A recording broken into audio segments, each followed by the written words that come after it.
8장 아시리아. 아시리아를 세운 샴시아다드. 함무라비는 메소포타미아 남쪽 지역에서 가장 강력한 왕이었어. 하지만 북쪽으로 올라가면 다른 왕이 또 하나의 제국을 건설하고 있었단다. 그의 이름은 샴시아다드였어. 그는 좋은 법을 만드는 공정한 통치자가 되는 일 따위에는 관심이 없었어. 오직 전 세계의 지배자가 되고 싶었지.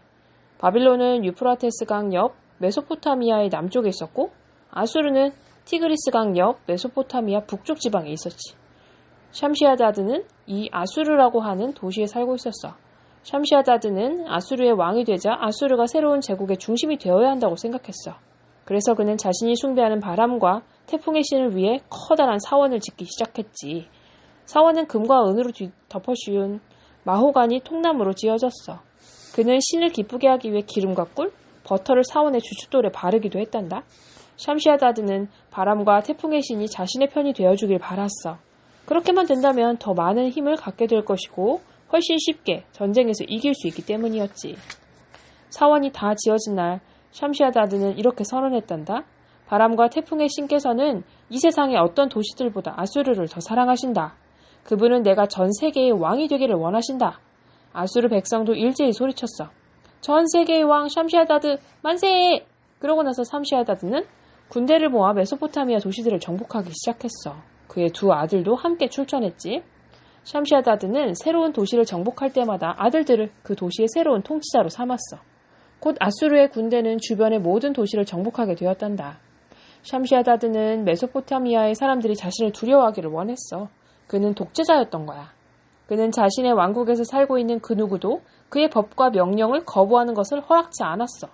오직 자신에게 복종하기만을 원했단다. 그가 사람들을 어떻게 복종시켰을까? 그는 자신이 말한 대로 행동하지 않는 사람을 누구를 막론하고 죽여버렸단다. 그는 도시를 정복하고 나면 그곳 관리들의 목을 베어 머리를 막대에 꽂아 세워두었어. 그러고는 건물들을 불태우고 병사들로 하여금 눈에 띄는 것은 뭐든지 파괴하라고 명령했어. 메소포타미아에 살고 있는 사람들이 아수르 사람을 두려워하게 된 것은 당연했지. 이제 샴시아다드는 더 이상 도시를 정복하기 위해 싸움을 할 필요가 없었단다. 그가 도시의 성벽 가까이에 도착하면 그 즉시 도시의 관리들이 나와 항복해버렸거든. 관리들은 목숨만 살려준다면 돈을 바치고 그를 자신들의 왕으로 삼겠노라고 했단다. 샴시아다드는 그들의 목숨만은 살려주겠다고 약속했어. 하지만 자기의 말을 반드시 행하고 그의 명령은 무엇이든 따른다는 조건을 받아들일 때만 약속이 이루어졌지. 이제 메소포타미아 북쪽 지방 전체가 샴시아다드의 제국이 되었어. 그는 제국의 이름을 아수르의 이름을 따서 아시리아라고 불렀어. 그리고 자신을 전 세계의 왕이라고 선포했단다. 그러나 이것은 엄밀히 말하면 사실이 아니야. 메소포타미아의 남쪽 지역에 있는 바빌론을 기억하지? 그즈음 바빌론이 제국으로 자리 잡고 있었거든. 그러나 샴시아다드는 바빌론을 정복하거나 바빌론의 도시들을 공격하려고 하지 않았어. 바빌론은 그가 대적하기에 너무 강하다는 것을 잘 알고 있었기 때문이지.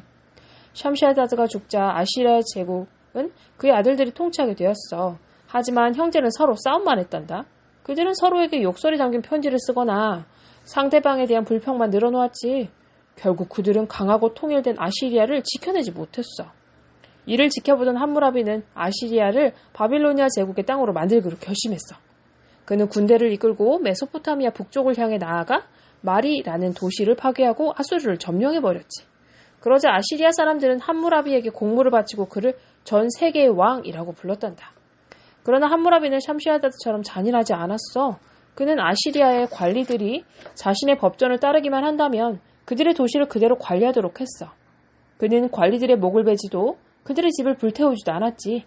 아시리아 사람들은 함무라비에게 복종하기로 했어. 하지만 속으로는 이렇게 생각하고 있었단다. 언젠가 다시 자유를 찾을 날이 오겠지. 그러면 다시 한번 세상을 정복하고 말리라. 길가메시 서사시. 바벨로니아 사람과 아시리아 사람은 길가메시라고 하는 위대한 왕에 대한 전설을 공유하고 있단다. 길가메시 서사시는 세계에서 가장 오래된 이야기 중 하나야. 서사시란 신화와 전설, 영웅의 업적을 있는 그대로 읊은 긴 시를 말해. 옛날에 길가메시라는 왕이 우르크라는 도시를 통치하고 있었다. 길가메시는 반은 신이고 반은 사람이었다. 그는 이 세상에서 가장 힘이 센 자였다. 큰 바위도 한 손으로 들어올리고 높은 담도 쉽사리 훌쩍 뛰어넘었다. 그는 젊고 건강했으며 누구나 갖길 원하는 돈과 권력도 가지고 있었다. 그러나 길가메시는 강한 만큼 잔인했다. 그는 우르크의 사람들을 밤낮으로 부려먹었다. 또 돈과 음식을 빼앗고 아이들을 자신의 노예로 데려갔다. 그는 다른 사람에 대해서는 털끌 만큼도 생각하지 않고 오직 자기 자신만을 생각했다. 우르크 사람들은 이 사악한 왕을 없애고 싶었다. 그래서 하늘의 신 아누를 찾아가서 이렇게 외쳤다. 우리를 도와주소서. 우리의 왕은 너무나 사악합니다. 하지만 그는 신의 힘을 가지고 있기 때문에 감히 맞설 수가 없습니다. 하늘에서 내려다보고 있던 아누 신은 매우 슬퍼하며 이렇게 말했다. 길가메시 왕을 보아라. 그는 세상의 힘과 권력을 다 가지고 있구나. 하지만 약하고 힘없는 사람들에게 너무 잔인하게 구는구나. 이것은 옳지 못한 일이다. 그에게 교훈을 주기 위해 적을 보내도록 하겠다. 그래서 아누는 엔키두라는 괴물을 만들었다. 엔키두는 사자 12마리의 힘을 가진 반은 사람이고 반은 동물인 괴물이었다. 아누는 엔키두에게 길가메시와 싸우러 가거라 하고 명령을 내리고 우르크의 거친 황무지로 내려보냈다. 그동안 길가메시는 악몽을 꾸고 있었다. 커다란 도끼가 그의 문 앞에 나타났는데 그 도끼가 너무 크고 날카로워서 도저히 들어올리지 못하는 꿈이었다. 그는 깨어나서 어머니에게 그 꿈이 무엇을 의미하는지 물었다. 너를 죽음으로 몰고 갈 수 있는 사람이 오려는 모양이구나. 너는 그자와 친구가 되거나 아니면 그를 죽여야 할 것이다. 하고 어머니가 말했다. 엔키두는 우르크로 가는 도중에 도시를 둘러싼 외벽에 있는 숲속에서 덫을 놓은 사람의 아들을 만나게 되었다. 아들은 아버지가 놓은 덫을 확인하러 나오는 길이었다. 벌거벗은 괴물을 본 순간 아들은 겁에 질렸다. 하지만 괴물같이 생긴 사람이 벌거벗은 상태에 오랫동안 굶주린 듯 보이고 말도 하지 못한다는 것을 안 아들은 엔키두에게 정정심을 느꼈다. 그는 엔키두를 집으로 데려와 성벽 밖에서 양떼를 돌보고 있는 목동 친구들에게 소개해 주었다. 엔키두는 그 뒤로 오랫동안 그들과 함께 살았다. 그들은 엔키두에게 말을 가르쳐주고 음식도 주고 옷 입는 법도 가르쳐 주었다. 어느 날 엔키두와 친구들은 도시에서 잔치를 베풀고 있는 귀족의 결혼식에 참석하기 위해 우르크로 갔다. 그런데 길가메시가 신부를 차지하기 위해 결혼식장에 나타나 아름다운 신부를 붙잡아 끌고 가려고 했다. 엔키두는 화가 났다. 그는 문 밖으로 펄쩍 뛰어가 네가 왕이로구나 하고 말했다. 하지만 네 녀석이 나를 죽이기 전에는 이 여인을 신랑에게서 빼앗지 못할 것이다.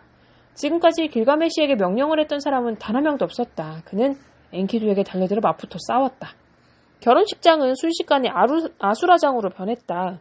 음식이 발밑에서 으깨어지고 두 사람은 피를 흘렸다. 길가메시는 이렇게 힘센 사람을 만난 적이 없었다. 하지만 끝내는 그가 이겼다. 그는 엔키두를 꼼짝 못하게 눕혀놓고 그 위에 올라탔다. 그러나 길가메시는 싸우느라 너무 지쳐서 이제 손가락 하나 움직일 힘이 없었다. 그는 숨을 헐떡거리며 말했다.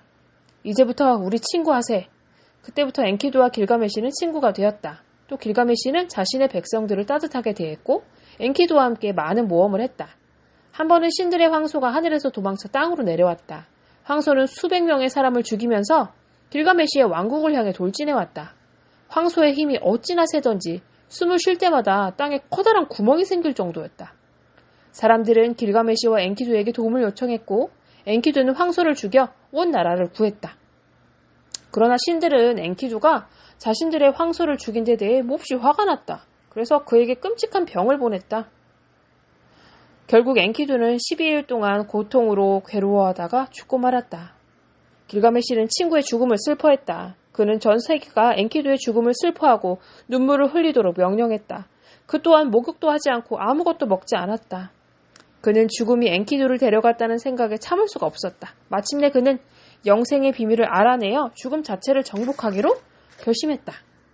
길가메시는 이승에서 죽지 않는 유일한 사람인 우투나피시팀을 찾아가기로 했다. 그는 꼬박 1년하고도 하루를 돌아다닌 끝에 우투나피시팀의 집에 도착했다. 영생의 비밀이 무엇이오? 길가메시가 우투나피시팀에게 물었다. 6일 낮과 7일 밤을 깨어있을 수 있다면 당신도 영생을 얻을 수 있을 것이오. 라고 그는 말했다. 길가메시는 그렇게 하기로 했다. 하지만 어찌된 일인지 곧 잠이 들고 말았고 7일이 지난 뒤에야 깨어났다. 기회를 한 번만 더 주십시오. 길가메시가 사정했다. 그렇다면 기회를 한 번 더 주겠소. 바다 밑바닥으로 헤엄쳐 들어가면 바닷속에만 살고 있는 마법의 풀을 찾게 될 것이오. 그것을 찾아 먹으면 당신은 다시 젊어질 것이오. 길가메시는 펄떡 일어나서 자신의 발에 돌을 묶고 바닷속으로 뛰어들었다. 바닷속 깊숙이 들어가자 마법의 풀이 보였다. 그는 마법의 풀을 뜯어서 바다 위로 헤엄쳐 올라왔다. 그러고는 집에 도착하면 이 풀을 먹어야겠다. 그러면 나는 영원히 살 수 있을 거야. 하고 생각하고 집으로 향하는 머나먼 길을 다시 떠났다.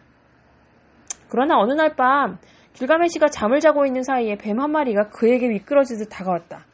그리고 그 풀을 발견했다. 향기가 너무나 좋아 뱀은 그 풀을 먹어버렸다. 그러자 뱀에게 신기한 일이 일어났다. 다시 젊어졌던 것이다. 뱀이 허물을 버는 이유가 바로 여기에 있는 것이다. 뱀은 나이가 들면 주름지고 늙은 피부를 벗고 다시 젊어진다. 그러나 길가메시는 아침이 되어서야 영생을 가져다줄 마법의 풀이 사라진 것을 알았다. 그는 고향 우르크로 돌아와서 울고 또 울었다. 그는 다른 사람들과 마찬가지로 늙어서 죽었다. 하지만 그의 이야기는 우르크의 아이들에게 전해졌고 그들의 아이들 또한 그 아이들에게 전해져 오늘날까지 전해져 내려오고 있단다.